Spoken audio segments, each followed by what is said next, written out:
동学们 大家好. 네, 오늘 강의는 중국어 발음과 청취 마지막 강의가 되겠습니다.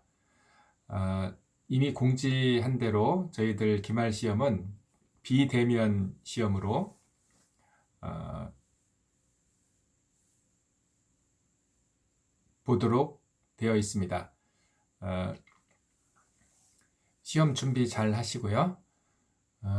제가 이제 이번 학기에 강의를 하면서 이제 문법 관련되는 내용을 올린 게 있는데요. 품사, 문법 단위, 문장 성분, 구의 구조, 그리고 보호에 대한 정리, 그리고 더, 我们的学校 할 때 더에 대한 정리, 6가지의 그 주제에 대한 내용을 설명을 하는 것으로 오늘 강의를 진행할까 합니다. 학기 초에 잠깐 얘기했지만 여러분들이 중국어 공부를 할 때 먼저 단어 공부를 열심히 하죠. 단어 공부를 한다 하면 먼저 한어 병음을 익히고 그 다음 뜻을 익히고 쓸 수 있어야 합니다.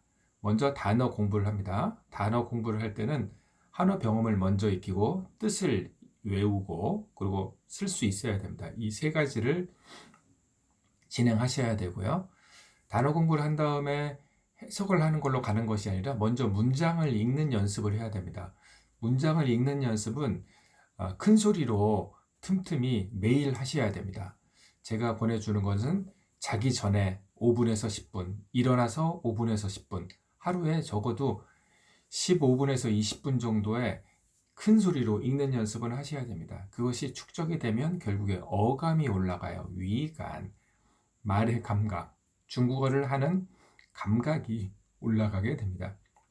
그 감각을 올려야지만이 읽는 것도 정확하게 읽을 수 있고 해석도 정확하게 할 수 있어요. 그래서 큰 소리로 읽는 연습을 꾸준히 지속하시고 그 다음에 어느 정도 읽는 연습이 되면 해석을 하셔야 됩니다. 세 번째로 해석을 해보는 연습을 하시는 것이고 그 다음에 맨 마지막에는 받아쓰기 연습, 팅시, 리엔시 듣고 중국어 문장을 듣고 적어보는 받아쓰기 연습을 하셔야 됩니다. 많은 학생들이 단어는 많이 열심히 외우고 했지만 읽으려니까 문장을 읽으려니까 잘 안 읽어져요. 혹은 해석을 해보려고 하니까 잘 해석이 안 됩니다 라는 얘기를 많이 합니다. 아까도 잠깐 얘기했지만 위간을 올려야 되는데 말의 감각을 올려야 되는데 읽는 연습을 큰 소리로 읽는 연습을 많이 안 했기 때문에 해석도 잘 안 되고 읽는 것에도 어려움을 겪고 있는 것입니다. 그러니까 여러분들은 꼭 그 말의 감각을 올리는 것이 필수 조건이다라는 것을 명심하시고 큰 소리로 읽는 연습을 습관화하시기 바랍니다. 우리 교재는 사실 4급 정도 준비하는데 매우 유용한 그런 교재입니다. 4급, HSK 4급은 단어 수준은 1200단어, 그리고 그에 상당한 어법 지식을 가지고 있는 자가 응시하는 데 적당한 시험입니다. 여러분들이 2학년, 3학년 학생들이 절대 다수 듣고 있는데 여러분들이 2학년 말이나 3학년 초에 4급을 최소한도 따셔야 되잖아요. 꼭 중국의 교환학생이나 어학연수를 가지 않았다고 하더라도 5급이나 6급을 따는 학생들이 있습니다. 필수적인 것은 아닙니다. 어학연수를 간다든지 중국 현지에서의 생활이 필수적인 것은 아니에요. 사실 여러분들의 중국어 실력을 결정하는 것은 지역이 아닙니다.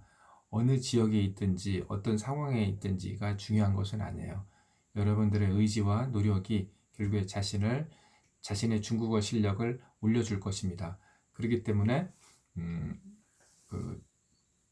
이 교재를 가지고 이 교재는 저희들이 국어까지 공부했지 않습니까?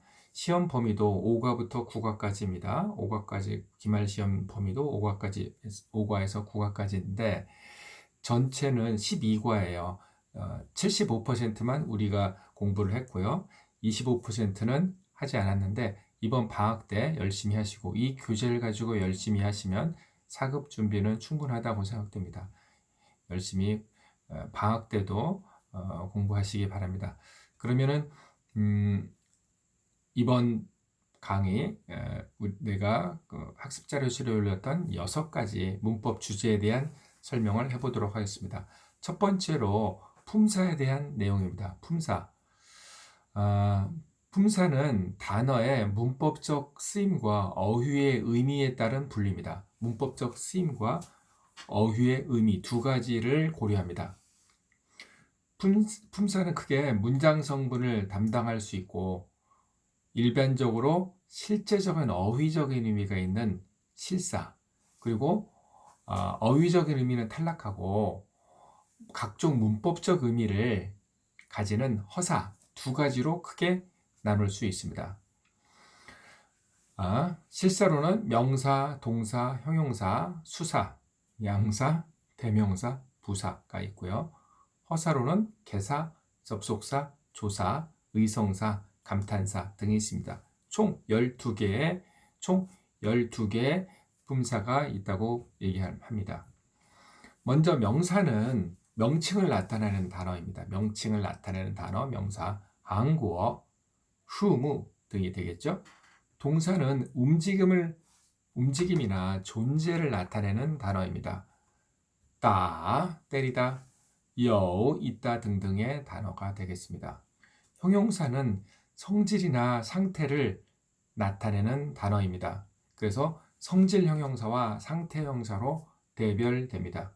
성질 형용사는 까오 혹은 요시우 같은 것이 되겠고요.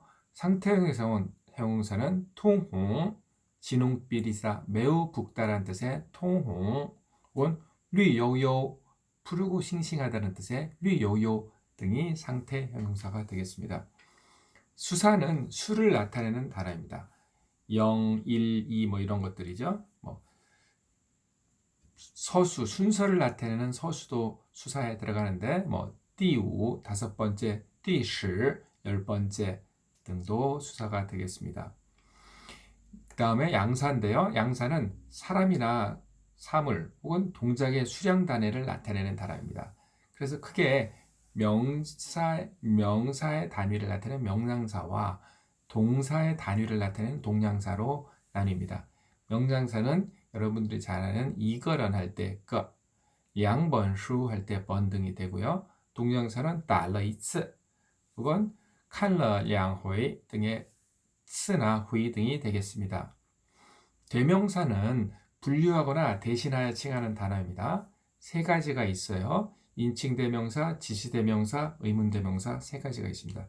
인칭대명사는 我나 你 같은 것이 되겠고요. 지시대명사는 这, 那 이렇게 지시하는 것.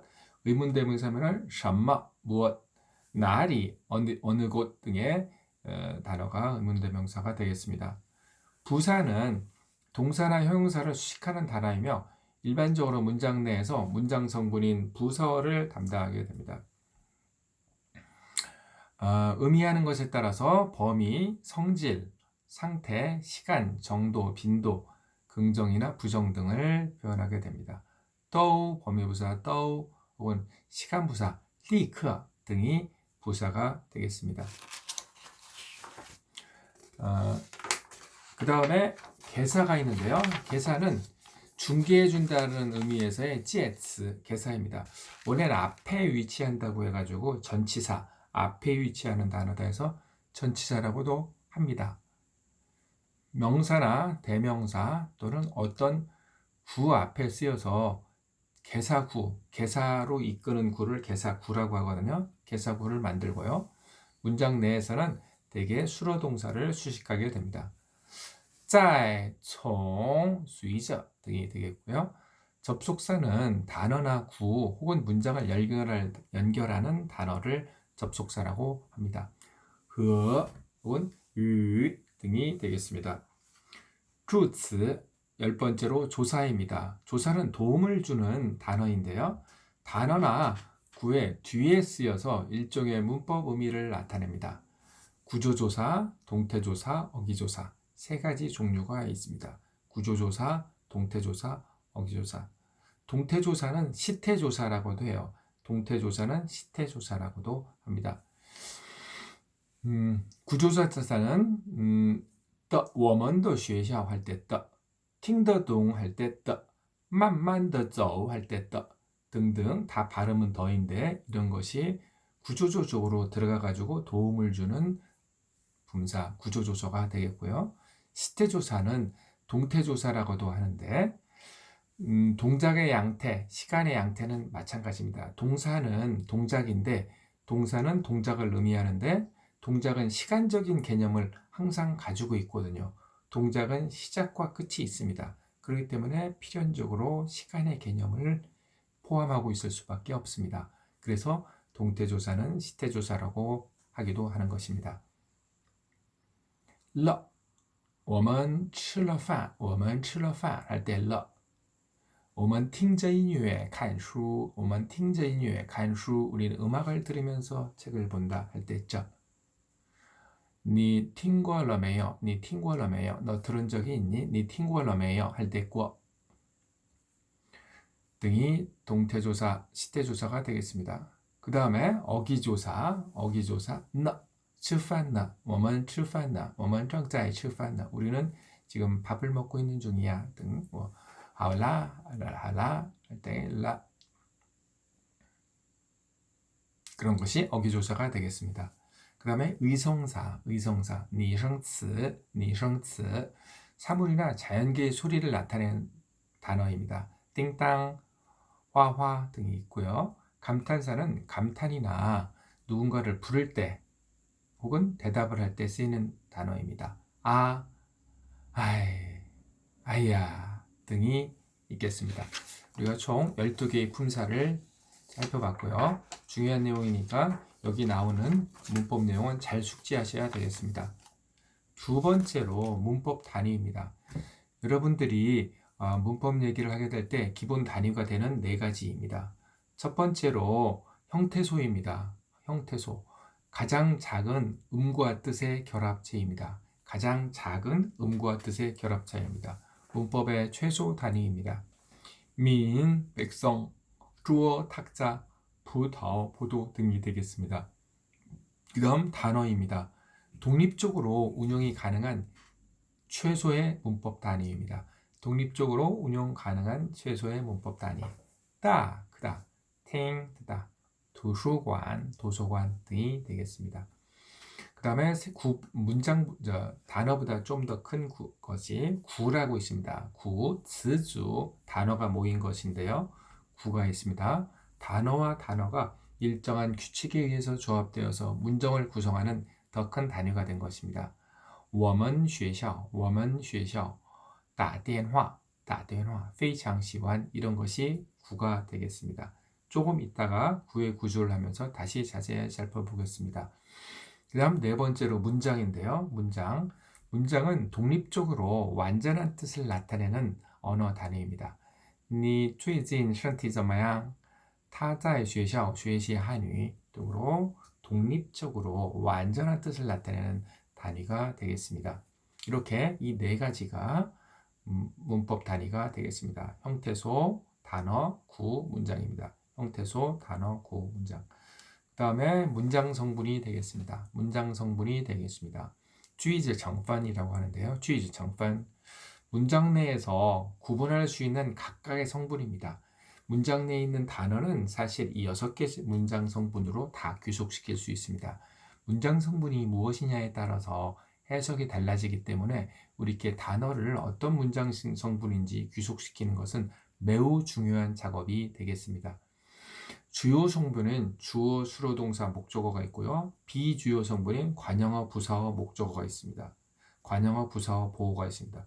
주요 성분인 주어, 수로, 동사, 목적어가 있고요. 비주요 성분인 관형어, 부사어, 보어가 있습니다. 그래서 그 중국어의 앞자를 따가지고 이 6개 문장 성분을 부르는 중국어의 앞자를 따가지고 주수, 빈, 띵, 庄부라고 합니다. 문장 성분은 6가지가 있는데 주수, 빈, 띵, 庄부로 외우시면 됩니다. 주수, 빈, 띵, 庄부. 주, 주어, 수로 동사, 빈, 목적어, 띵, 관형어, 庄, 부사어, 보어입니다. 주수, 빈, 띵, 庄부. 이것을 입에 익도록 외우시기 바랍니다. 주어는 문장을 주부와 술부로 나눌 때 주부의 주요 단어입니다. 타 라이 할 때 타, 这个同志是作家할 때这个同志이것이 주어가 되겠습니다. 수러는 통상 수러 동사라고 많이 얘기하는데요. 문장 내에서 주어에 대한 서술을 나타내는 핵심 성분입니다. 님은 상량 너희들 상의 좀 해봐 할 때 상량 후에 황라 나뭇잎이 노랗게 되었다 할 때 황 등이 되겠습니다. 목적어는 동사 뒤에 동작의 대상, 발생의 결과, 동작에 도달한 장소 등 수로 동사와 연대하는 성분을 목적어라고 합니다. 타먼 칸구어 저부띠닝 그들은 이 영화를 본 적이 있다 할 때 저부띠닝 이 영화 이것이 목적어가 되겠죠. 타먼 쉬우시 그들은 휴식이 필요하다 그들은 휴식을 필요로 한다 할 때 쉬우시 이것이 목적어가 되겠습니다. 관형어는 명사를 수식하는 혹은 제한하는 낱말이나 구를 관형어라고 합니다. 지엔비엔더루 앞쪽에 길 할 때 지엔비엔더 이게 관형어죠. 我喜欢白颜色 나는 흰색을 좋아한다 할 때白 이것이 관형어가 되겠습니다. 부사어는 쭈앙위라고 하는데요. 쭈앙위라고 하는데 동사나 형용사를 수식 제한한 것을 부사어라고 합니다. 任务很明确 임무가 매우 명확하다 할 때很이 되겠죠. 다 깡깡走了 할 때 깡깡 이것이 부사어를 담당하고 있습니다. 그 다음에 마지막으로 보어가 되겠습니다. 되겠습니다. 한국어에 보어에 상당하는 문정 성분이 없기 때문에 많이 어렵다고 느끼게 됩니다. 우리가 중국어를 학습할 때 보어는 많이 어렵다고 느끼게 됩니다. 동사나 형용사를 뒤에서 이를 보충 설명하는 낱말이나 구를 보어라고 합니다. 보충 설명되는 낱말을 중심어라고 하고요. 보어는 중심어 뒤에 놓여서 동작의 결과나 방향, 정도, 상태, 가능 여부, 수량 등을 보충 설명하게 됩니다. 我做完了课题할 때 완이 주어를 보충 설명하는 결과 보어가 되겠고요. 他唱得很好 그는 매우 잘 노래 부른다. 그 노래 부르는 정도가 매우 좋다 할 때 很好가 창을 보충 설명하는 창의 정도를 보충 설명하는 정도 보호가 되겠습니다. 그 다음에 네 번째로 구가 되겠습니다. 구, 즈주 단어의 결합, 즈주라고도 하는데요. 구가 되겠습니다. 단어와 단어가 일정한 규칙으로 결합된 것을 구라고 합니다. 이것은 매우 중요합니다. 왜 중요하냐면 문장의 구조가 구의 구조와 기본적으로 일치하기 때문에 여러분들이 공부하고자 하는 문장의 구조가 구의 구조와 일치하기 때문에 문장의 구조를 알고자 할 때 구의 구조를 유추해서 알면 되기 때문에 그런 것입니다. 그렇기 때문에 구의 구조 매우 중요하고요. 여기서는 실사와 실사의 결합을 중심으로 설명합니다. 현대 중국어에는 총 8개의 구가 있습니다. 편정구, 동보구, 동빈구, 주술구, 연합구, 동의구, 연동구, 겸허구입니다.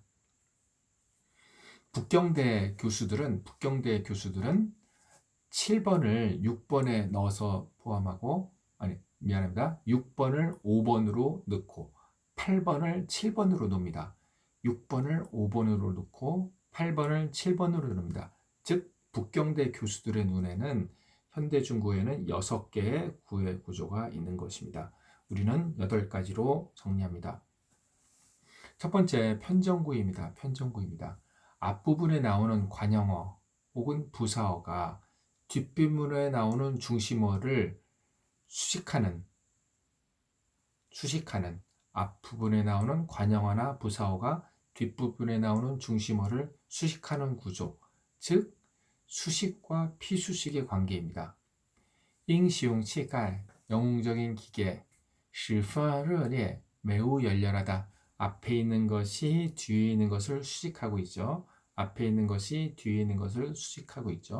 이런 것이 앞에 있는 것이 편, 뒤에 있는 것이 정 해서 편정구조라고 합니다. 두 번째 동보구입니다. 술보구라고도 합니다. 술보구로고 됩니다. 앞에 있는 것이 동사, 뒤에 있는 것이 보어, 앞에 있는 것이 수러, 뒤에 있는 것이 보어, 이 구조입니다. 뒷부분이 앞부분을 보충 설명합니다. 깐더하오, 잘했다. 팅부밍발, 알아들을 수 없다. 취이탕, 이탕이 취를 보충 설명하죠. 까오싱더 티어오칠날, 기쁜 정도가 껑충껑충 뛸 정도이다. 이런 것이 동사 보어 구조고요. 동목구, 앞부분이 뒷부분을 지배하는 관계입니다. 앞부분이 뒷부분을 지배하는 관계입니다. 동사 플러스 목적어 구조입니다. 지배와 피지배의 관계입니다. 앞에 있는 것이 뒤에 있는 것을 지배하고 있습니다. 두수, 책을 읽다. 두수, 두가 수를 지배하고 있죠. 다오른 원치, 문제를 토론하다. 다오른이 원티를 지배하고 있습니다. 그 다음에 주어 수로 구조인 주술구입니다. 주웨이구라고 합니다. 주웨이구라고도 합니다. 주술구, 주어, 수로동사 구조. 주어에 대한 진술이죠. 주어에 대한 진술입니다. 주어 수로 형식입니다. 찌지ao, 닭이 울다. 찌지ao, 닭이 울다. 따자 타오른, 모두들 토론하다. 따자 타오른, 이런 것이 주어 수로 구조가 되겠습니다. 그 다음에 연합구입니다.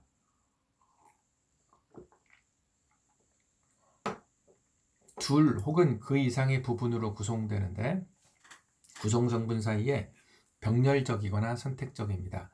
띄아오차 연지오, 띄아오차 연지오, 조사하고 연구하다, 조사하고 연구하다 등까지요. 두 가지가 베이징, 상하이, 和 광주, 북경, 상해, 그리고 광주, 이 각각이 다 등가입니다. 같은 가치로 병렬적으로 나열되어 있는 것입니다. 6번 동의구, 두 부분이 중복되어서 동일한 사물을 지시합니다. 중국의首都 베이징, 중국의首都 베이징, 중국의 수도 북경, 북경이 중국의 수도죠. 같은 거죠. 병렬적인데 지시하는 바가 같은 겁니다. 타멀야, 그들이 둘이고 둘이 그들이죠. 타멀야. 연동구입니다. 두 개 이상의 동사가 연이어 나오며 그들 사이에는 주어 수로 구조, 연합 구조, 동빙 구조, 편정 구조, 보충 등의 관계가 없이 연속한 동작으로 나오는 것이 연동 구조입니다. 나비 시에즈, 붓을 들어서 글씨를 쓰다. 나비 시에즈, 조고취 카이먼, 걸어가서 문을 열다. 걸어가서 문을 열다. 이런 것처럼 두 개 이상의 동작이 연이어서 나올 때 연동구라고 합니다. 겸어구는 하나의 동빈구와 하나의 주어 수로 구가 겹쳐서 나와서 동빈구의 비너가 주어 수로 구조의 주어를 겸하는 겁니다. 즉, 한 성분이 앞에 동사의 목적어, 뒤에 앞에 명사의 수로, 그리고 뒤에 목적어의 수로가 되고 있는 그런 형태입니다. 让我走. 한 단어가 앞에 동사의 목적어, 뒤에 동사의 주어를 겸하고 있는 경우입니다. 让我走. 그를 가게 하다. 나를 가게 하다죠. 让我走. 나를 가게 하다. 나를 가게 하다. 让我走. 使他相信. 그를 믿게 하다. 그를 믿게 하다. 이런 것처럼 我라든지 타가 앞에 동사의 목적어가 되고 있고 뒤에 동사의 주어를 겸하고 있는 것입니다. 위 8가지 외에도 수량구와 방위구를 구의 종류로 인정해야 된다고 주장하는 학자들도 있습니다. 이런 사람의 눈에는 구의 구조가 총 10개가 되겠죠. 구의 구조가 10개가 되겠죠. 그리고 아까도 얘기했지만 6번을 5번에 편입시키고 8번을 7번에 편입시켜야 한다고 주장하는 사람들이 있습니다. 이런 사람들의 눈에는 총 6개의 문장 성분이 존재한다고 보겠습니다. 또 구의 기능상의 분류인데요. 구는 기본적으로 명사성, 동사성, 형용사성구로 구분할 수 있습니다. 명사성, 동사성, 형용사성구로 분류할 수 있는데 중심어의 성분이 명사성이냐 혹은 동사성이냐 형용사성이냐에 따라 가지고 이렇게 구분을 할 수가 있습니다. 그럼 그 다음에 보어를 살펴보도록 하겠습니다. 보어. 앞에 나오는 중심어를 뒤에서 동사나 형사가 출현해서 앞에 중심어를 보충 설명해주는 성분을 보어라고 하였습니다.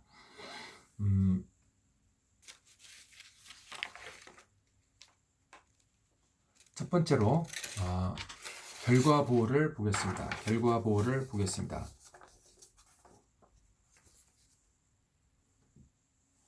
결과 보어는 동사의 뒤에 쓰여서 동작이나 변화의 결과를 보충 설명하는 성분을 말합니다. 예를 吃饱了 배불리 먹었다, 吃饱了 睡好了 잘 잤다, 做完了 끝냈다, 打破了 깨뜨렸다 등의 표현으로 동사 뒤에 쓰이는 부분을 결과보어라고 합니다. 결과보어의 문법적 특징은 개인적으로 한번 읽어보시고요. 그 다음에 두 번째 방향보어를 보도록 하겠습니다. 어떤 동작이나 행위에 따라서 사람이나 사물이 이동하는 방향을 나타내는 것을 방향보어라고 합니다. 방향보어에는 단순 방향보어와 복합 방향보어 두 가지가 있습니다. 단순 방향보어와 복합 방향보어 두 가지가 있습니다. 단순 방향보어는 라이하고 취 두 가지가 있는데 중심점, 참초점에 가까이 올 때 라이를 쓰고요. 참초점, 중심점에서 멀어질 때 취를 씁니다. 我借来一本书 나는 한 권의 책을 빌려왔다. 很有意思的 매우 재미있는 책 한 권을 借来 빌려왔다. 중심점에 가까이 오는 거죠. 我妈给大哥寄去一封信. 我妈给大哥寄去一封信. 나의 어머니는 큰형에게 편지 한 통을 보냈다 했을 때, 寄去 보내다 할 때, 寄去 취 중심점에서 멀어질 때 취를 쓴 것입니다.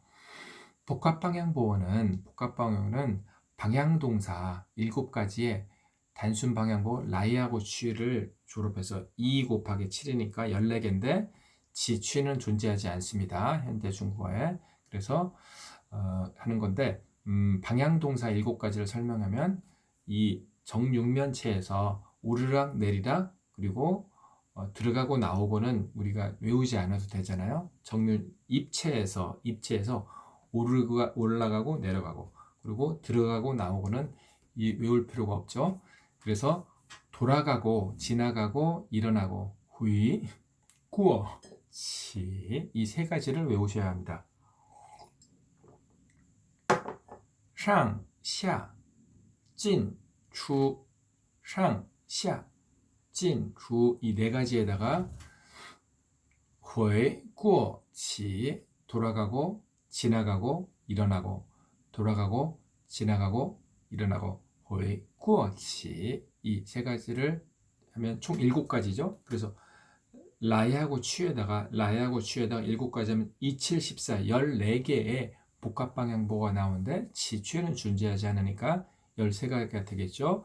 제가 한번 읽어보겠습니다. 下来下去上来上去下来下去进来进去出来出去回来回去过来过去起来 등이 되겠습니다. 你把初稿上的错字改过来吧. 원고에 틀린 글자를 고쳐라. 他从办公室里跑出去了. 그는 사무실을 뛰어나갔다. 입니다. 복합방향보어가 동작의 방향을 나타내는 두 가지를 다 포함합니다. 예를 들어서 빤진취 문반에 들어가다 할 때는 찐 밖에서 안으로 그리고 참초점에서 멀어지는 참초점이 건물 밖에 있는 거죠. 그렇게 되는 거고요. 조시아 러울라이 아래층으로 걸어 내려오다 하는 표현에서 아래층으로 내려오는 것 높은 곳에서 아래층으로 내려오는 것 하나하고 참초점은 건물 안에 있기 때문에 참초점으로 가까이 오는 것 라이 이 두 가지의 의미가 같이 포함되어 있는 것이다 라는 겁니다. 여기서는 복합방향보어의 방향에 대한 보충 설명만 설명하고 있고요. 확장된 의미가 있습니다.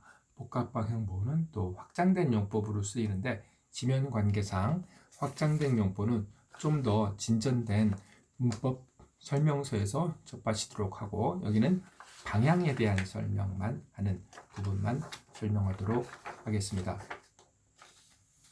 그 다음에 정두 부위가 있습니다. 정도보어 동소나 형용사의 뒤에 쓰여서 일반적으로 정도를 나타내는 보어입니다. 我朋友来得很早. 내 친구는 온 정도가 매우 일찍이다. 내 친구는 매우 일찍 왔다 할 때 很早 이것이 정도 보어고요. 我们老师说得很快. 말하는 정도가 매우 빠르다 할 때 很快 이것이 정도 보어가 되겠죠. 상태 보어는 정도 보어로 하나에 묶어서 얘기하기도 하고 분리해서 얘기하기도 하겠는데 보어의 길이가 좀 긴 거를 상태 보어로 보고요. 보어의 길이가 짧은 거를 일반적으로 정도 보어로 그렇게 대략적으로 구분합니다. 我忙得忘了吃饭. 나는 밥을 먹는 거 잃어버릴 정도로 바쁘다 할 때 정도 보어, 상태 보어, 忘了吃饭. 좀 길죠? 孩子们高兴地跳了起来. 아이들이 기쁜 상태가 跳了起来, 껑충껑충 뛸 정도의 그 상태이다. 그런 것처럼 보어의 길이가 좀 긴 거를 상태 보어로 구분하고 짧은 거를 정도 보어라고 하는데 이 둘은 하나로 해서 묶어서 보는 경우도 많이 있습니다. 그 다음에 가능 보어입니다. 가능 보어. 어떤 동작을 통한 결과의 실현 가능성 여부를 표현한 가능 보어 구조입니다. 세 가지가 있습니다. 동사나 결과 보어, 동사나 방향 보어 중간에 더나 뿌를 넣는 방법, 동사 뒤에 더了, 뿌了를 합치는 방법, 동사 뒤에 더나 뿌드어를 합치는 방법. 세 번째 형태는 이미 단어화가 돼서 사전에서 찾아볼 수 있습니다. 세 번째 형태는 이미 단어화가 돼서 사전에서 찾아볼 수가 있습니다. 1번 동사 결과보, 동사 방향보에 더나 뿌를 넣는 방법. 더를 넣으면 긍정, 가능성, 가능하다는 의미가 되고요. 뿌를 넣으면 불가능하다, 가능성이 없다라는 내용이 되겠습니다. 内容很多记不住. 내용이 많아서 기억할 수가 없다. 记不住, 기억할 수가 없다. 记住에다가 뿌를 넣은 거죠. 书包太重了拿不起来. 书包太重了拿不起来. 책가방이 너무 무거워서 들 수가 없다. 나치라에다가 뿌를 넣은 거죠. 나부치라에 들 수가 없다. 그 다음에 두 번째, 이러한 보어는 어떤 동작이나 변화의 실현 가능성 여부를 나타내게 됩니다. 긍정일 경우에는 동사 뒤에 널야오를 넣고요. 부정일 경우에는 동사 뒤에 뿌랴오를 넣습니다. 我们队一定赢得了日本队. 우리는 반드시 일본 팀을 이길 수 있다. 赢得了. 天晴了看起来雪下不了了. 눈이 내릴 수가 없다. 눈이 내릴 가능성이 없다. 雪下不了了. 이것이 가능 보어 형태가 되겠고요. 세 번째 동사 더, 동사 뿌더의 행동입니다. 동사 더는 긍정 형태이고 동사 뿌더는 부정 형태인데 더는 긍정 형식으로 할 수 있다는 뜻이고요. 뿌더는 부정 형식으로 할 수 없다는 뜻입니다. 那简直是一颗老虎牙. 바부더, 바는 뽑다, 바부더 뽑을 수 없다. 꽈이부더 책망할 수 없다. 어쩐지라는 뜻이죠. 꾸부더 돌볼 수 없다 등등이 있겠습니다. 그 다음에 수량보어가 되겠습니다. 수량보어, 수사 양사 구조가 보충 설명하고 있는 보어를 담당하는 경우가 되겠습니다. 첫 번째로 동낭보어. 这部电影我已经看了2遍了. 나는 이 영화를 2번 보았다. 看了2遍了. 2번 보았다. 2遍. 수량 동작의 양을 보충 설명하죠. 李明打了我一拳. 이명은 나를 한 대 때렸다 할 때 이拳 동작의 양을 보충 설명하고 있습니다. 실량보어죠. 실량보어는 크게 동량보어에 귀속시켜서 설명하기도 하는데요. 시간량입니다. 我在上海住了3年了. 나는 상해에서 3년 살게 되었다. 手术进行了8个小时. 수술이 8시간 진행되었다 할 때 이런 것이 실량보어고요. 비교 수량보어는 비교문에 쓰이는 수량구가 되겠습니다. 妹妹比姐姐小5岁. 메이메이는 여동생은 언니에 비해서 5살이 적다. 这个南瓜比那个重1斤. 이 호박은 저것에 비해서 한 근이 더 무겁다 할 때 이진 수사 양사 구조가 보호, 수량 보호가 되고 있는 것입니다. 네, 그러면 마지막으로 더에 대한 공부를 해보도록 하겠습니다. 더는 매우 많이 쓰이는 구조인데요. 크게 4가지로 나눌 수 있습니다. 첫 번째, 관형어와 중심어 사이에 소유 수식 관계를 나타냅니다. 我的书 할 때的, 好看的东西 할 때的. 관형어와 중심어 사이에 소유 수식 관계를 나타내는 더. 두 번째, 동사 더, 명사 더, 형용사 더에 명사화가 이루어져서 뭐뭐하는 것, 뭐뭐하는 사람으로 해석되는 경우 这是我画的, 이것은 내가 그린 것이다. 大的9岁, 小的4岁. 그네는 4살, 그네는 9살, 작은애는 4살 등의 할 때 大的, 小的 할 때 이런 더. 세 번째, 서술문의 끝에 와서 확신의 어기를 나타낼 때입니다. 타 후일라이다. 그럼 반드시 온다니까. 텐시 꼬울렁더. 날씨가 엄청 춥다니까 할 때 확신의 어기를 강화시키는 떠가 있습니다. 그 다음에 실떠 구문에서 사용돼서 실떠 사이에 오는 걸 강조하고자 할 때 我是昨天来的. 나는 어제 왔다. 他是杀死李明的. 그는 리밍을 죽인 사람이다. 그는 리밍을 죽인 것이다. 할 때 실떠 할 때 떠가 되겠습니다. 네, 그러면 오늘은 우리가 이번 학기에 제가 학습 자료실을 이뤘던 문법 그 내용에 대해서 한번 살펴봤습니다. 매우 중요한 내용이니까 출력하셔서 자주 숙독하시고 이해가 못 되는 부분은 저한테 물어본다든지 주변 동시에 등과 한번 상의해 보시고 해서 꼭 숙지하시기 바랍니다. 네, 그러면 강의를 이것으로 마치겠습니다.